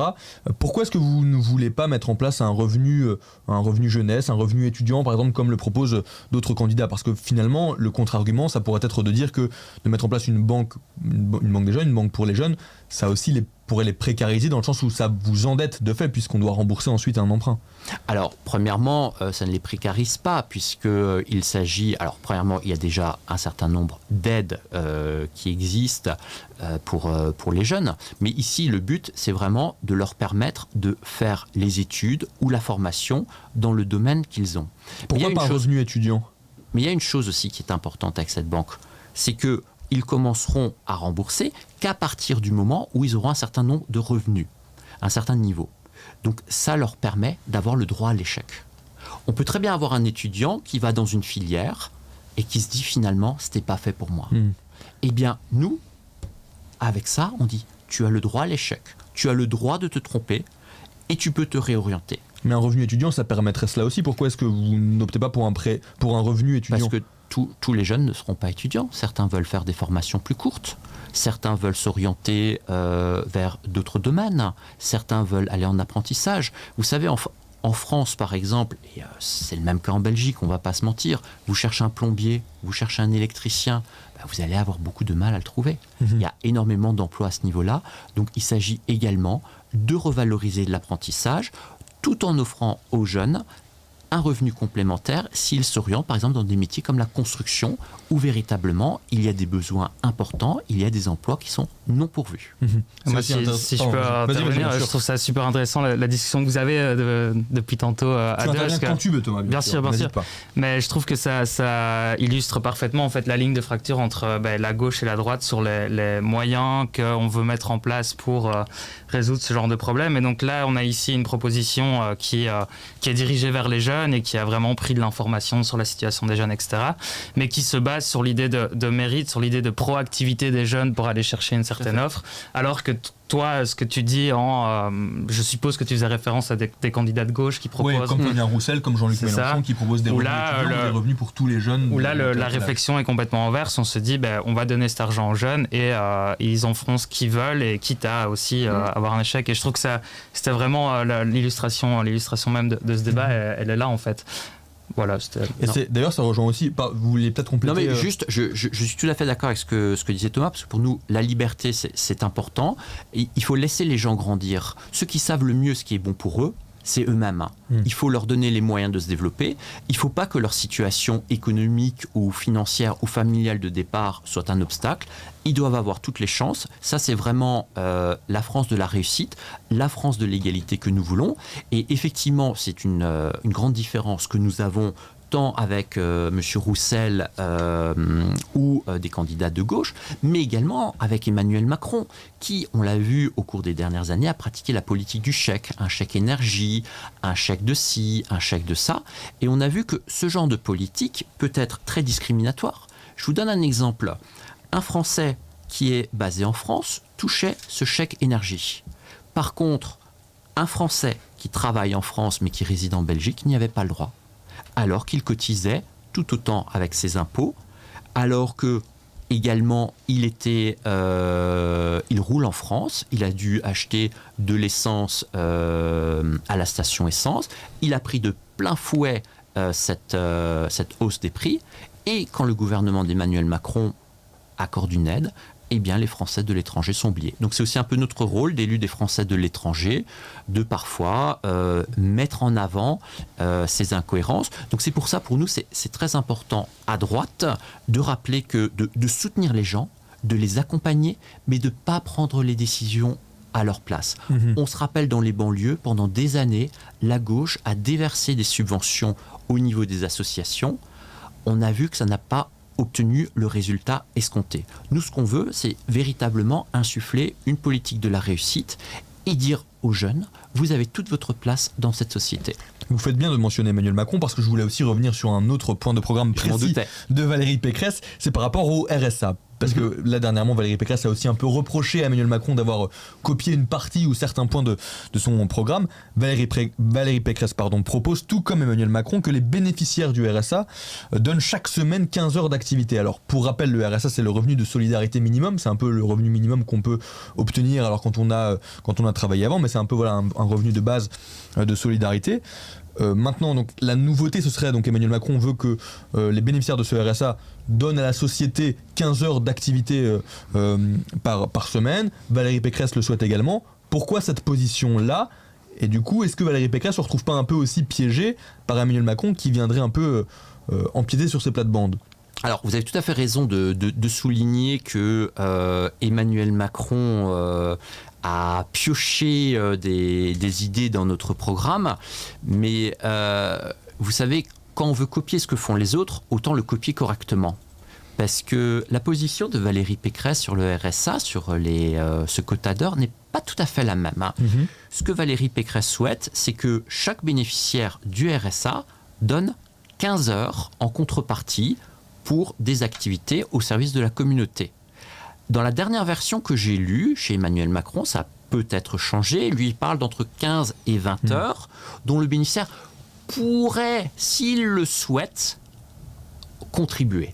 Nous, il est clair que dans notre programme, nous souhaitons que, en échange du versement du RSA, il y ait une contribution de 15 heures de la personne au service de la collectivité. Donc ce serait obligatoire ? Ce serait obligatoire. Le grand intérêt ici aussi pour les gens, parce qu'on a l'impression qu'on veut punir les gens. Mais souvent les gens qui ont le RSA n'ont plus forcément d'activité professionnelle. Là, ça leur permet, au travers de 15 heures par semaine, d'être à nouveau présents dans des activités, que ce soit dans le secteur associatif, dans le secteur administratif, d'acquérir de nouvelles compétences, d'acquérir leur expérience, mais également retrouver la fierté de contribuer au travail, au service de la communauté. Et cela leur permet également d'enrichir leur CV, parce que le but, c'est que ces personnes, à terme, puissent retrouver une activité professionnelle s'ils le souhaitent. Mais certains bénéficiaires du RSA aussi ne travaillent plus parce qu'ils ne peuvent plus, ils ne sont plus en capacité de le faire, ou alors parce que ça peut être aussi un choix que de dire, moi, pour être fier, parce que vous mentionnez une fierté, on n'est pas forcément fier en travaillant. Pourquoi est-ce que lier ça absolument au travail ? Moi, je pense que vous savez, en Belgique, il y a beaucoup de personnes qui ont été impactées très lourdement par la crise du Covid, dont des Français qui avaient fondé une petite entreprise en Belgique et qui du jour au lendemain se sont retrouvés sans revenus. Ils se sont tournés vers des associations de bienfaisance françaises, comme ils peuvent en exister en Belgique. Je pense par exemple celle de Liège, l'association de bienfaisance, qui existe depuis 1851. Eh bien, ces gens-là avaient besoin, c'était un accident de la vie, personne ne pouvait s'attendre au Covid. Ils ont besoin d'un soutien, d'une aide, mais ils veulent travailler, ils ne veulent pas dépendre des autres. Et quand vous disiez, et ça c'est aussi une grande différence entre la droite et la gauche, s'il y a quelqu'un qui fait le choix d'arrêter de travailler, c'est un droit, mais à ce moment-là, cette personne ne doit pas être une charge pour la société. Par contre, il s'agit véritablement d'aider les personnes en situation de difficulté. C'est pour ça qu'il y a toute une série de propositions très concrètes de Valérie Pécresse pour l'inclusion des personnes en situation de handicap. Pour les personnes qui sont en situation de maladie ou en incapacité de travailler, celles-ci bénéficieront de toute la générosité de l'État pour les soutenir et les aider. Il y a un mot aussi, je voudrais revenir là-dessus, le mot liberté que vous avez mentionné tout à l'heure, et si je veux revenir là-dessus, c'est aussi pour faire peut-être quelques distinctions quand on parle de la droite, que ce soit en France mais même en Europe. On parle parfois d'une droite conservatrice, on parle parfois d'une droite libérale. Alors avant de vous demander comment est-ce que vous définiriez votre droite à vous et celle de Valérie Pécresse, j'aimerais bien peut-être que Thomas, tu nous expliques un peu aussi ce que ça veut dire droite conservatrice, droite libérale, ce qui les rassemble, ce qui les sépare aussi. Là, on est face à deux grandes familles de partis politiques comme nous on les étudie en tant que politologue. C'est-à-dire qu'on a d'un côté la famille des libéraux qui sont des partis, on le dit un peu péjorativement, qui sont des partis plus à droite que la gauche et plus à gauche que la droite, et qui sont, en fait, c'est la famille la plus hétérogène de toutes les familles politiques. Donc il y a les écologistes, il y a les socialistes, il y a les conservateurs, il y a les chrétiens-démocrates, il y a les libéraux. Et cette famille des libéraux est super hétérogène, c'est-à-dire que donc quand on essaie de positionner un parti sur le spectre politique, on va prendre généralement deux axes sur lesquels on va les positionner. Donc un premier axe gauche-droite qui est l'axe socio-économique. Donc où est-ce qu'ils se situent sur les questions économiques? Est-ce qu'ils ont des positions plus marquées à gauche? Je ne vais pas rentrer dans les détails de qu'est-ce que ça veut dire peut-être plus marqué à gauche. Je crois que c'est des grands labels qui parlent aux auditeurs ou peut-être pas. Oui, tu peux peut-être un petit peu préciser, mais en quelques mots, tu peux peut-être un peu... Donc typiquement, donc il y a des partis qui sont, on va un peu caricaturer, mais beaucoup plus ouverts à une participation de l'État dans l'économie, une régulation de l'économie par l'État, et d'autres partis qui le sont beaucoup moins. Et donc à gauche, ils sont fervents d'une intervention de l'État. À droite, ils sont moins fervents de cette intervention de l'État dans l'économie. Donc ça, c'est le premier axe. Le deuxième axe, c'est l'axe culturel, c'est-à-dire que on va avoir des partis plus, ce qu'on appelle progressistes d'un point de vue culturel, donc plus universalistes, qui vont avoir des idées plus disruptives, pour reprendre un terme très à la mode aujourd'hui, par rapport à des valeurs traditionnelles, des valeurs morales qui sont déjà bien ancrées. Et on a d'autres partis qui sont beaucoup plus dans la volonté de préserver ces valeurs morales sur lesquelles la société s'est construite au travers de l'histoire. Et donc quand on essaye de séparer libéraux et conservateurs, on voit que les libéraux sont à droite économiquement parlant, mais plutôt à gauche culturellement parlant, donc plutôt dans le pôle progressiste. Et quand on parle des conservateurs, on voit que ce sont des partis qui sont aussi à droite économiquement parlant, mais qui vont avoir plus tendance à défendre les valeurs morales et la tradition par rapport à leurs compétiteurs. Et par exemple, là de ce que tu en sais, de comment tu vois un peu aussi les discours, avant de me tourner vers vous, Anthony Biche, pour parler un peu de Valérie Pécresse, comment est-ce qu'Éric Zemmour et Marine Le Pen se positionnent sur ce spectre-là? Est-ce qu'ils se positionnent un peu différemment ou pas? On va peut-être reprendre tout le spectre de la droite, parce qu'il est assez large aujourd'hui. J'ai utilisé un peu exprès ce mot de disruptif, parce qu'on a vu que Macron s'est un peu construit sur ce truc-là de disruptif. Lui, en fait, culturellement, on voit qu'il se positionne plutôt au centre, mais là, pour l'instant, il va vers la droite aussi. Tandis qu'économiquement, je pense que maintenant, après un quinquennat complet, on voit qu'il a des politiques économiques plutôt de droite. Et donc ça, en fait, en quelque sorte, le représentant des libéraux en France. Alors évidemment, si on compare Macron à la République En Marche à un parti libéral au Danemark ou en Suède, c'est pour ça que je vous disais que c'est très hétérogène. On ne va pas parler du tout de la même chose.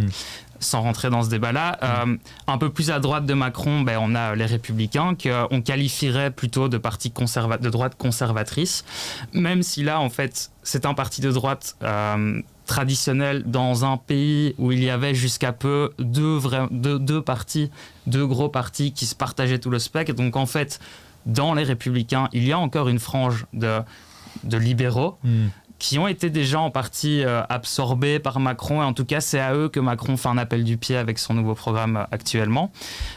Et ensuite, là je dirais qu'on a Marine Le Pen sur lequel... donc le Rassemblement national, sur lequel Éric Zemmour vient empiéter, mais je crois qu'Éric Zemmour est encore plus à droite culturellement parlant que Marine Le Pen.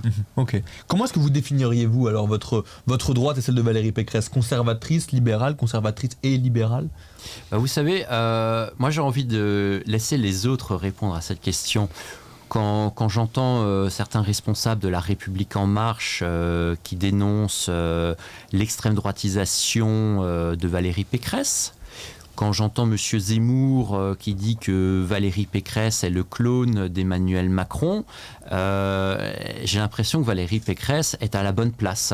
Les Républicains, c'est pas un parti monolithique. Thomas disait à juste titre qu'effectivement, il y a des libéraux, mais nous avons aussi une tradition forte d'intervention de l'État. Je pense à des personnalités comme M. Séguin, par exemple, qui était très actif. Xavier Bertrand, qui est un gaulliste social, qui l'a revendiqué lors du débat pour désigner la candidature. Vous avez des personnalités qui, sur l'échiquier, sont plus présentes sur les questions de sécurité, comme Éric Ciotti. À ce niveau-là, nous avons donc une large palette. Et les Républicains n'ont pas pour vocation à se retrouver dans une niche ou sur un point précis. C'est vrai que nous avons des thématiques qu'on nous associe traditionnellement, comme la sécurité et l'immigration, mais comme je vous le disais, le programme de Valérie Pécresse est très fort sur des questions d'éducation, de jeunesse. On n'a pas encore parlé de l'environnement, de l'énergie. Il y a un vrai programme très large, très détaillé, qui a pour vocation à offrir un programme gouvernemental et une vision nouvelle pour la France pour les 5 ans à venir. Vous n'avez pas un peu l'impression que, alors l'expression n'est pas peut-être pas très très fine, mais que Valérie Pécresse est un peu pris en sandwich entre du coup l'extrême droite de Éric Zemmour, de Marine Le Pen, et puis la droite, en tout cas le centrisme qui se droitise de plus en plus d'Emmanuel Macron, d'être un peu piégé au milieu de tout ça, quoi. Alors, c'est vrai que si vous avez... Alors, premièrement, je vais rappeler que Valérie Pécresse, on disait, est la candidate de la droite, mais aussi du centre, puisqu'elle a le soutien de 2 partis centristes, à savoir l'UDI et le Nouveau Centre. Donc, il y a une partie du centre qui soutient Valérie Pécresse. Mais autant sur les questions économiques que sur les questions de l'immigration, de la sécurité, c'est quand même clairement à droite. On ne peut pas trop parler de centrisme, tout de même. Oui, alors... Quand on compare, par exemple, à ce que propose la gauche, je veux dire, c'est clairement situé à droite. Tout à fait. Alors, maintenant... Je crois qu'il y a de grandes différences entre Valérie Pécresse et les personnes que vous avez citées. Par rapport à Éric Zemmour, il y a eu un débat il y a quelques jours.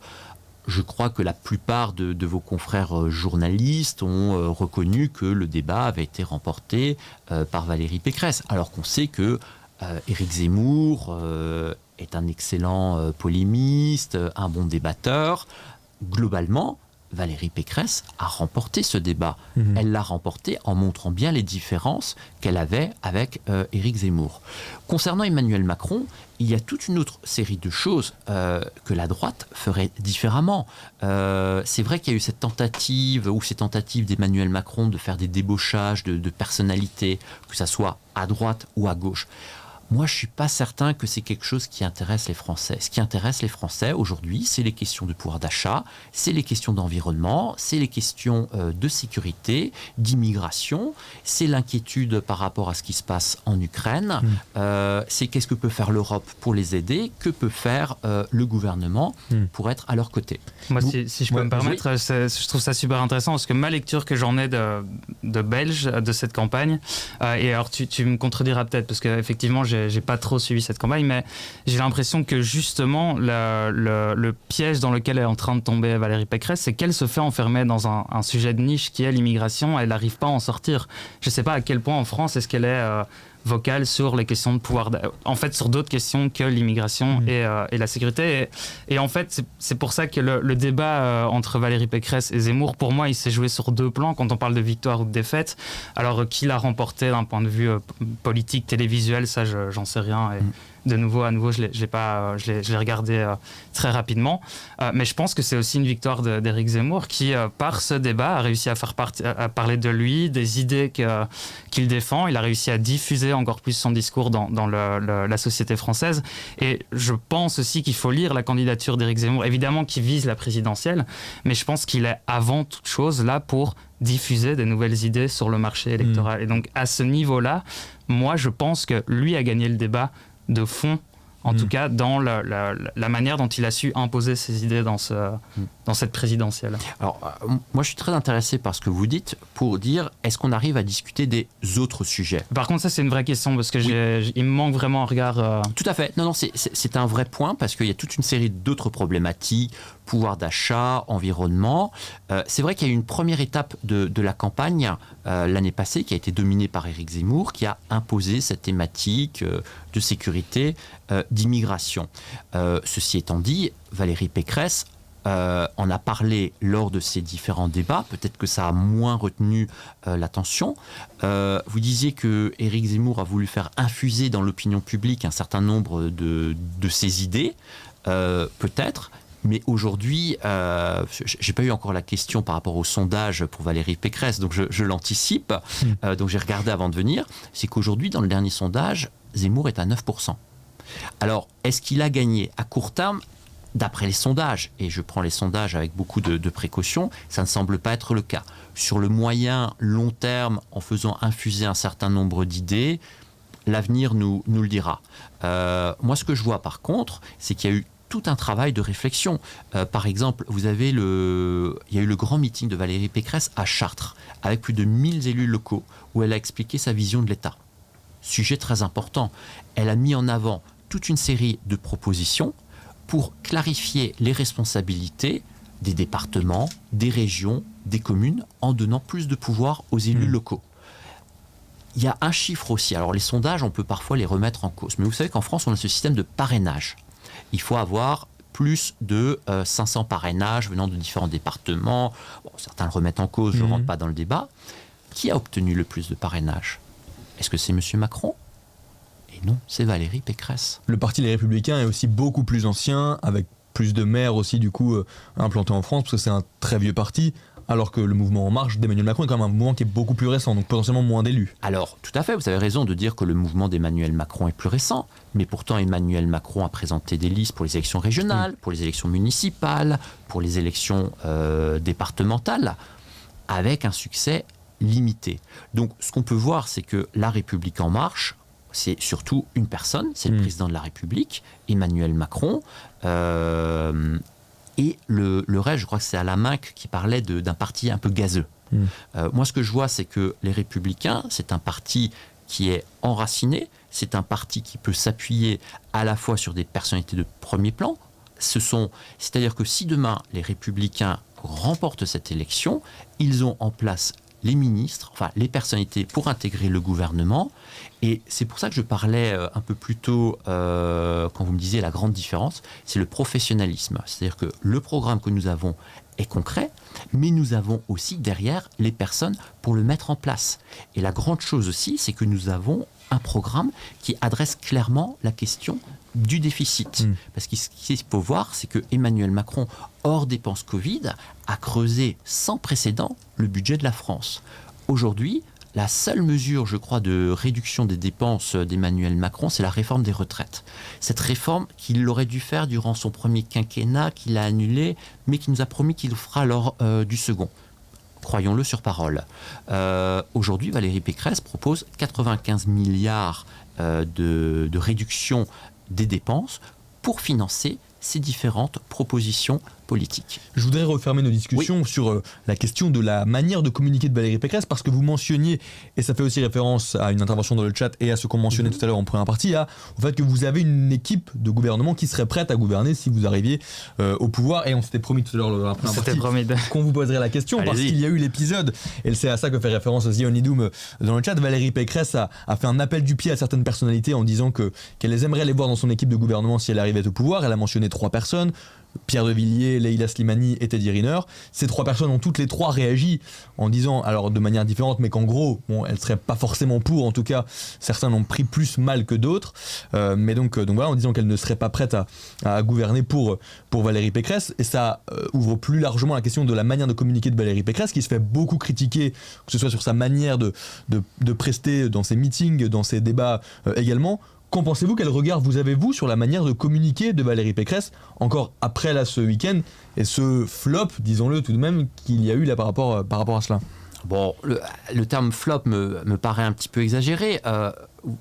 Valérie Pécresse a répondu à la question, je ne sais plus si c'était d'un ou d'une journaliste, sur les personnes qu'elle aimerait bien voir dans son gouvernement.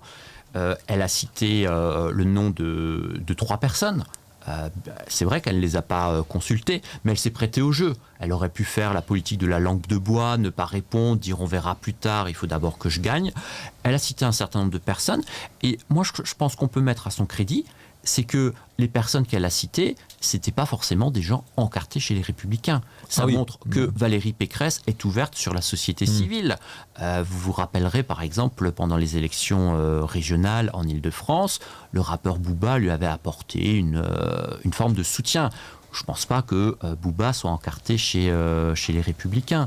Donc du coup, ce qu'on voit, c'est que Valérie Pécresse s'appuie sur sa formation politique, ça c'est normal, mais en même temps, elle est ouverte à la société civile. Alors, elle a mentionné des noms qu'elle souhaiterait figurer dans son casting gouvernemental. Elle s'est prêtée au jeu. Voilà, les personnes auraient souhaité être contactées au préalable. C'est compréhensible, mais de là y voir un flop, je ne pense pas. Mais plus généralement, et sur les meetings et débats télévisés, vous ne pensez pas qu'un autre candidat, lors qui était présent de la primaire, des Républicains, aurait été un meilleur communicant? Peut-être que Valérie Pécresse aurait fait une meilleure campagne. Vous pensez à qui? Je n'ai pas de nom en tête, je demande si vous pensez, vous, que certains auraient pu être de meilleurs communicants. Xavier Bertrand, Éric Ciotti, Michel Barnier, est-ce qu'ils auraient été des meilleurs communicants que Valérie Pécresse? Aurait peut-être fait une meilleure campagne d'un point de vue communicationnel. Ou Monsieur Juvin, oui, pardon. Écoutez, on a eu 5 candidats. Ces débats se sont très bien passés. Tout le monde nous annonçait, ça fait depuis 5 ans, que les Républicains allaient éclater. Les débats ont été de très grande qualité et chacun s'était engagé à soutenir le ou la vainqueur. Si Valérie Pécresse avait été si mauvaise lors des débats, elle n'aurait pas remporté cette élection interne. Alors maintenant, je vais poser la question que vous m'avez posée, en gros, c'est quid du Zénith, puisque elle a été perçue comme n'ayant pas réussi cet exercice. Alors, je pense qu'il faut faire la distinction entre les gens qui étaient dans la salle, où ça a été une vraie réussite, et les gens qui ont pu lire dans les médias, qui ont pu commenter, où il a semblé qu'elle n'était pas forcément à son aise. Bah écoutez, elle l'a dit dès le lendemain. Elle a dit, vous savez, moi je ne suis pas dans la communication, moi je suis dans l'action, et pour ça, je suis accompagné, j'ai une équipe, c'est ces 4 mousquetaires qui sont ses orateurs, qui sont à ses côtés. Et aujourd'hui, moi je trouve que c'est quand même assez intéressant qu'une femme ou un homme politique reconnaisse que ça ne s'est pas passé comme il aurait souhaité, qu'il puisse admettre qu'il est meilleur dans un domaine que dans un autre. Vous savez, moi je crois que les électeurs, les citoyens sont vraiment à la recherche d'authenticité. Moi, j'ai vu par exemple pendant la crise du Covid la différence en termes de communication entre la France et la Belgique. Moi, j'ai eu l'impression que les hommes politiques belges, à tort ou à raison, c'est mon point de vue, ont su faire preuve de plus d'empathie, d'être plus proches des problèmes des gens, de davantage les écouter. On avait moins le sentiment d'être face à une verticale du pouvoir. Et je crois que Valérie Pécresse, elle joue beaucoup, elle met beaucoup en avant qu'elle est une femme de fer. Fer, F-E-R, parce que sa main ne tremble pas, mais faire aussi dans l'action. Et je crois que les Français et la France a besoin de sortir de 50 de surcommunication pour véritablement passer dans l'action et mettre en place un programme qui permettra à la France de se réformer et d'aller de l'avant. Et on essaiera d'inviter Booba dans une prochaine émission pour savoir s'il réitère ou pas son soutien à Valérie Pécresse. Ça aussi, tu le promets ? Ça, je ne peux pas m'y engager. Ça ne dépend pas que de moi, malheureusement. Mais j'accueillerai avec grand plaisir Booba dans la base pour nous parler politique. Ce serait un honneur. En tout cas, merci beaucoup à vous, Anthony Biche, d'être pour l'invitation dans la base ce soir pour votre première sur Twitch. J'espère que ça a été une bonne expérience pour vous. Mais formidable. Moi, j'ai beaucoup apprécié d'entendre l'analyse de Thomas. Merci aussi de m'avoir invité, merci à vous. M'avoir donné l'occasion de m'adresser aux personnes qui vous suivent. J'espère avoir pu éclairer nos amis belges sur l'enjeu de cette campagne présidentielle française, mais également rappeler à l'ensemble de mes concitoyens français qu'il est important de voter pour cette élection. À la différence de la Belgique, le vote n'est pas obligatoire, mais je vous invite vraiment à faire entendre votre voix. Cette élection est importante, donc n'hésitez pas, rendez-vous au vote. Tout est organisé, vous aurez des bureaux de vote dans la plupart des grandes villes de Belgique. Donc accomplissez votre devoir électoral, c'est essentiel.